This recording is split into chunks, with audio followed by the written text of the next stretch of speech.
NSA Ajit Doval से Russia के deputy PM की मुलाकात।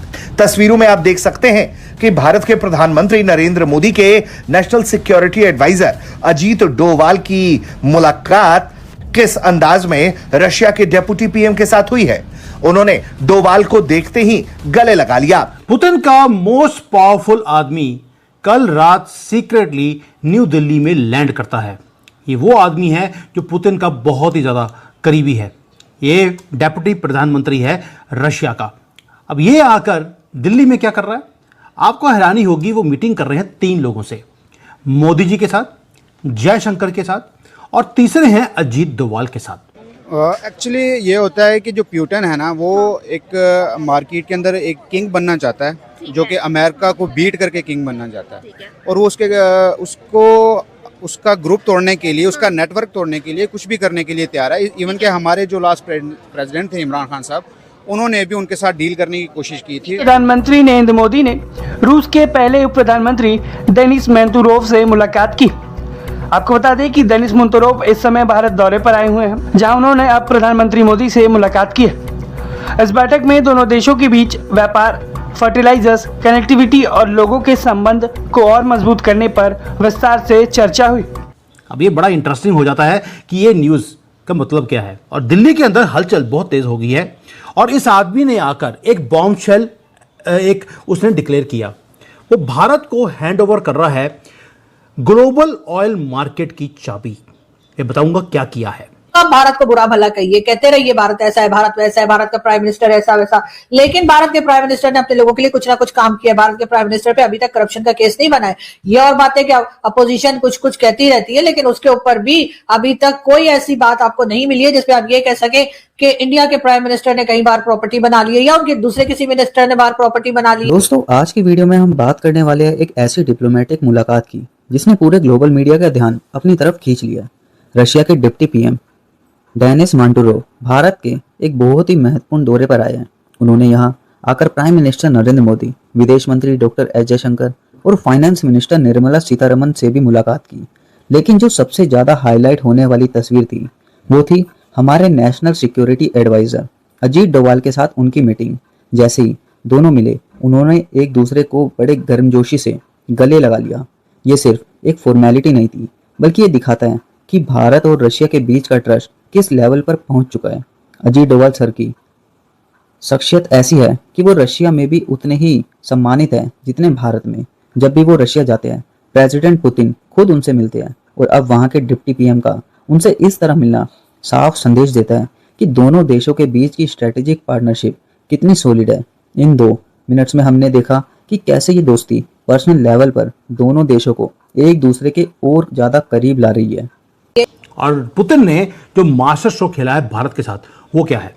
Middle of the chaos Russia का एक प्राइवेट जेट वो टचडाउन करता है न्यू दिल्ली में रात को। उसके अंदर आदमी था डेनिस मेंतुरोव। ये आदमी पहला फर्स्ट डेप्यूटी प्राइम मिनिस्टर है रशिया का, कोर आर्किटेक्ट है रशिया की इकोनॉमी का।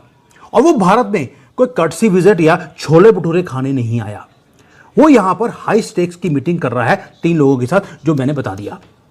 अब वेस्टर्न मीडिया क्या बोल रही है और इंडियन मीडिया, वो ये बोल रही है कि भारत कुछ बड़ा करने वाला है। यहां पर मिलिट्री के डिफेंस की डील कोई होने वाली है या भारत पाकिस्तान के साथ कुछ करेगा, इसलिए रशिया को अपने पाले में करने की कोशिश की जा रही है। बिल्कुल भी नहीं, क्योंकि डिप्लोमेसी में एक नैरेटिव होता है।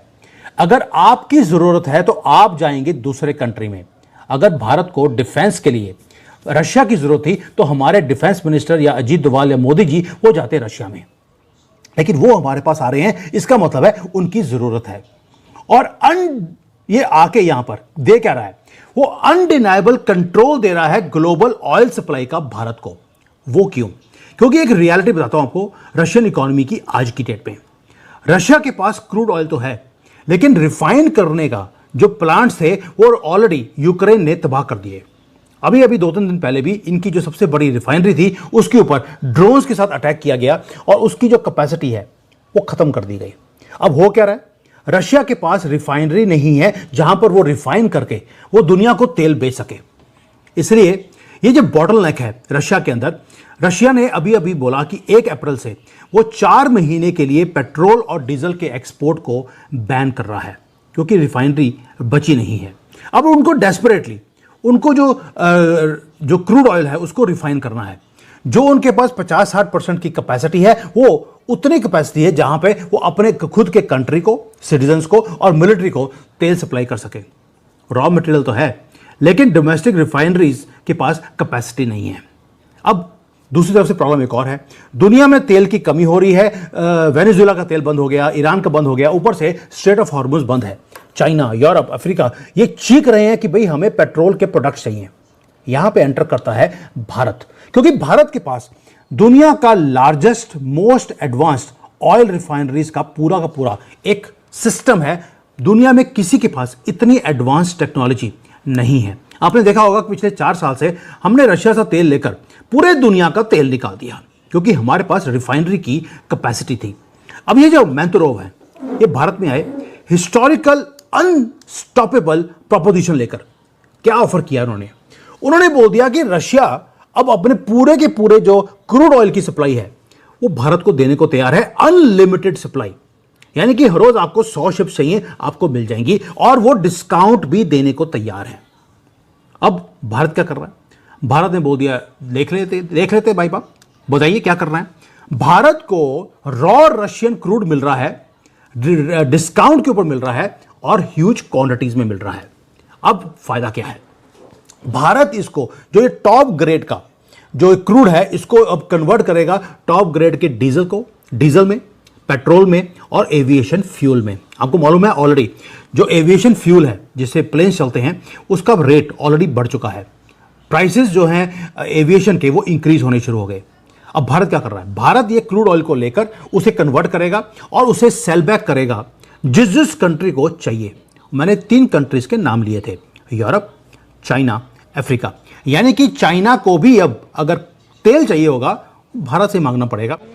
एक्चुअली ये होता है कि जो प्यूटन है ना वो एक मार्केट के अंदर एक किंग बनना चाहता है, जो कि अमेरिका को बीट करके किंग बनना चाहता है।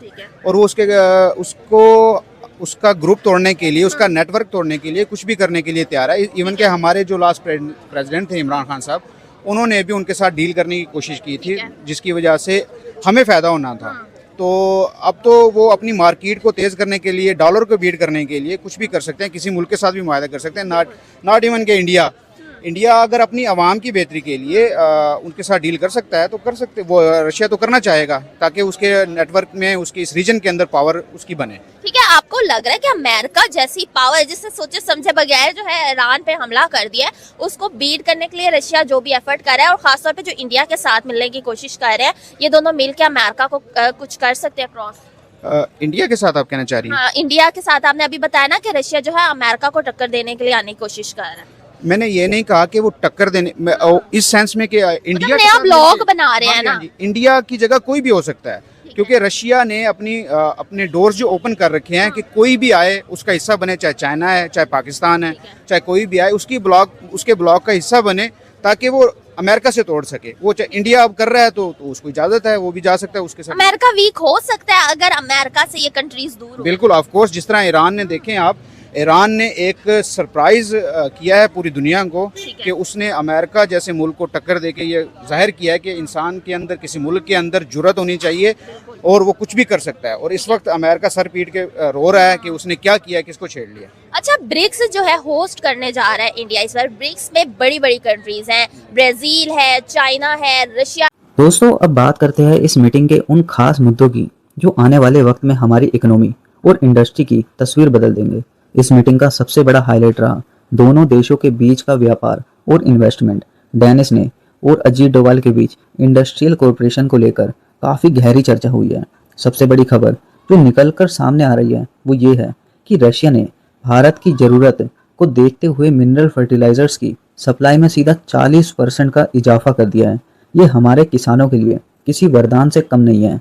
इसके साथ ही ऑयल और गैस सेक्टर में भी दोनों देश एक दूसरे का हाथ पकड़कर आगे बढ़ने के लिए तैयार हैं।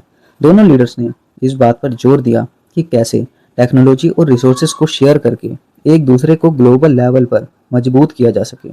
मिडल ईस्ट में जिस तरीके के हालात हैं, ऐसे समय में रशिया के डिप्टी पीएम का भारत आना ये काफ़ी ज़्यादा महत्वपूर्ण हो जाता है।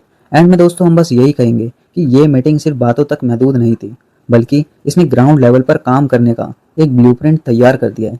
भारत और रशिया की ये पुरानी दोस्ती आज के बदलते वक्त में और भी ज़्यादा रेलेवेंट और मजबूत नजर आ रही है। आपको क्या लगता है, क्या ये पार्टनरशिप भारत को एनर्जी सेक्टर में सेल्फ रिलायंट बनाए रखने के लिए मदद करेंगी? अपनी राय कमेंट सेक्शन में जरूर शेयर करें।